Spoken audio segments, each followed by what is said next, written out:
Hello, people. So, as you can see by my slide here, we're going to talk about Genre Bender, which is a show that City Arts produces every year. And I think you're going to learn a little bit more about why it's titled Arts Omnivores and what the heck Genre Bender is anyway. So, let's begin in the beginning. Once upon a time in 2010, some of the folks in my office, prior to my being there actually, came up with the idea to start a festival. Anybody go to City Arts Fest in the 3 years it was alive? Okay, a few people, good, good.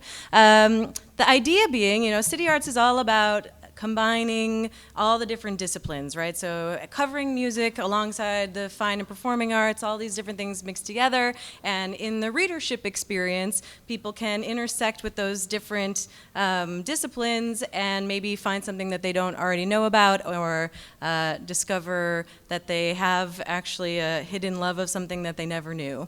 So the idea of the festival was really to reach a broader audience and to activate things. It's funny.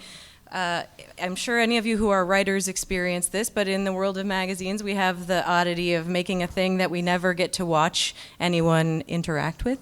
So it's great when there's some kind of an event and we can see how people are participating. So City Arts Fest was built out of like a South by Southwest model, and it was scattered in venues all over town. And there was an arts component to it right from the beginning in order to mix the typical festival bill, not unlike what South by does or what Bumbershoot did, I don't know. And as we went along in that first year, we realized that actually the arts needed to be a bigger component because they were a tiny little micro thing compared to a lot of different music acts coming in from not just in town but also internationally and nationally. So. In the 2011, the second year of the festival out of 3, Sarah Edwards, who some of you may know, came up with the idea to do Genre Bender.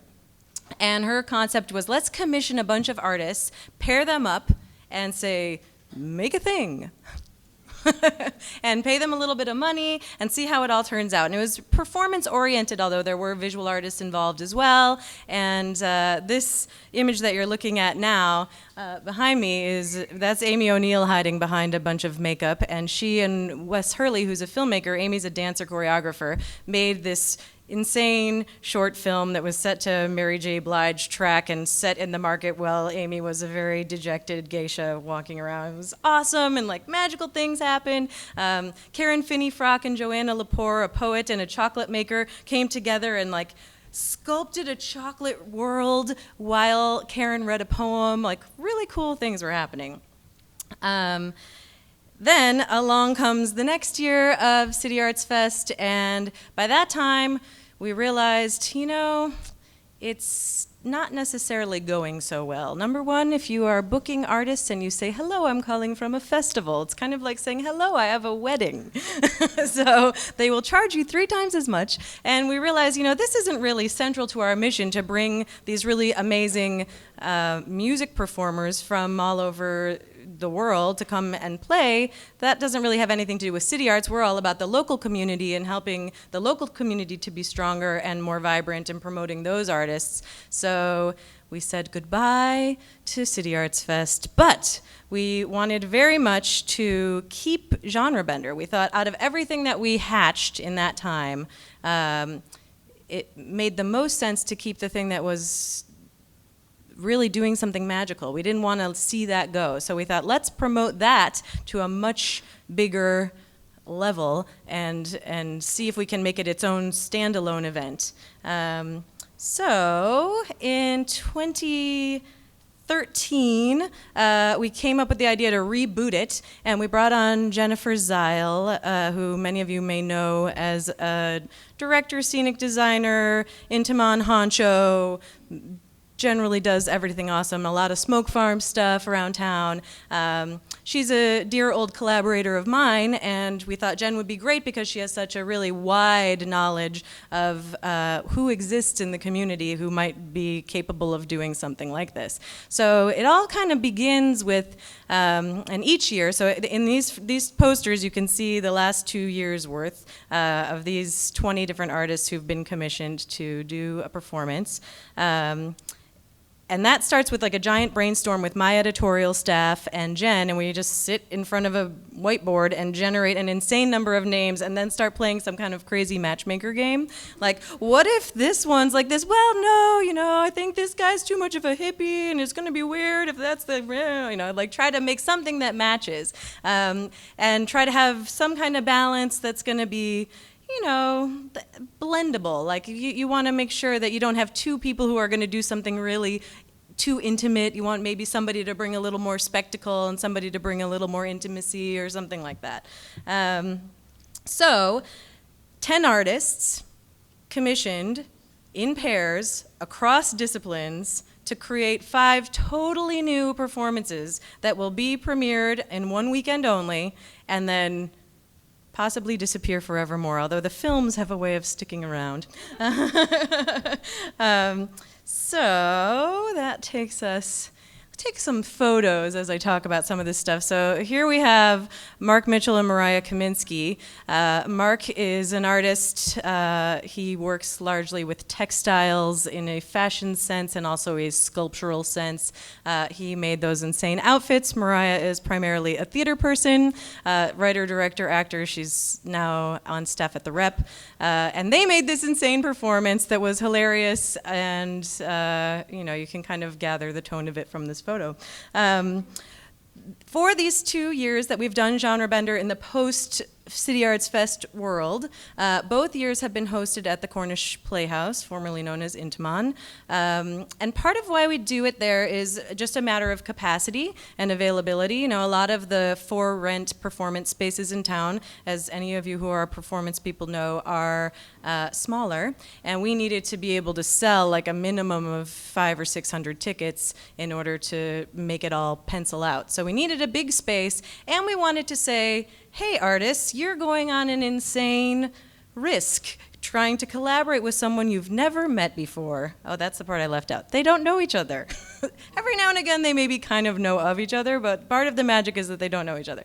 So if you're going to go on this risk, let's support you with this really rad environment that can do everything technically that you could possibly want to do, and we'll give you the staff on our creative team as well as the union support that you have to hire when you rent out the Playhouse to manifest your vision.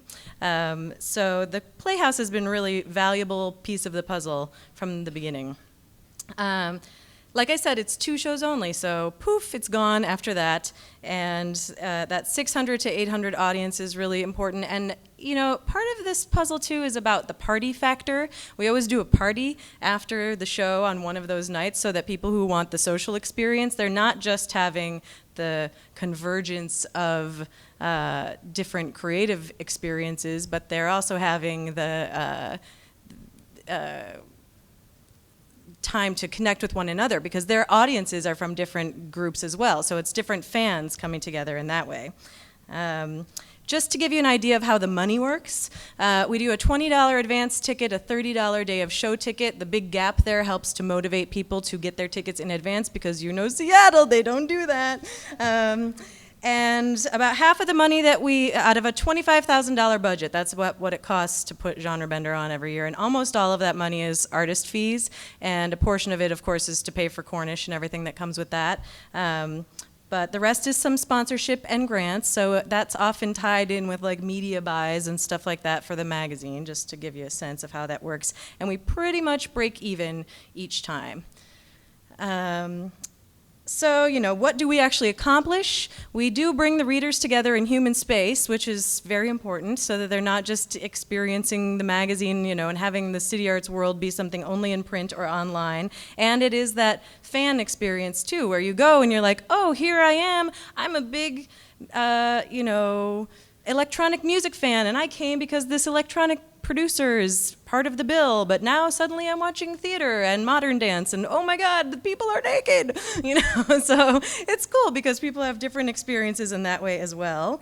And the artists themselves are blending their process. They are taking risks with one another. They're building lasting relationships. They're sort of like a cohort each year, embracing failure. Usually out of 5, maybe 3 are awesome, 1 is just totally weird, and 1 maybe doesn't work so well, but that's okay. What we've learned is that not everybody knows the same rules. Like, for example, with theater, not everyone goes to arts events that have a start time that, like, you need to be in the theater by 8 o'clock. So you have to, like, communicate these kinds of things. The artists need to be somewhat accomplished in order to handle this. Otherwise, it can get a little discombobulated. It's a lot about, like, knowing themselves and their own process and what they stand for and who they are and being able to bring that to the table. And how do we know that it works? Well, the surprise is a big part of it. The fact that you go in and you see something unlike anything you've ever seen before because it's totally weird and we don't control it at all and we just let the artist do what they're going to do, people are moved by that. And when they're moved, they remember it. And maybe the most important thing of all is that many of these collaborations actually have gone on to yield other fruits in the years that have followed. So, other projects, other relationships, all kinds of things that are building bridges and more bridges across the community, which is, probably the best part because along with that comes the audiences. So, allow me to tell you that Genre Bender 2016 is going to happen on the first weekend of March at the Playhouse, and if you come, you will be surprised.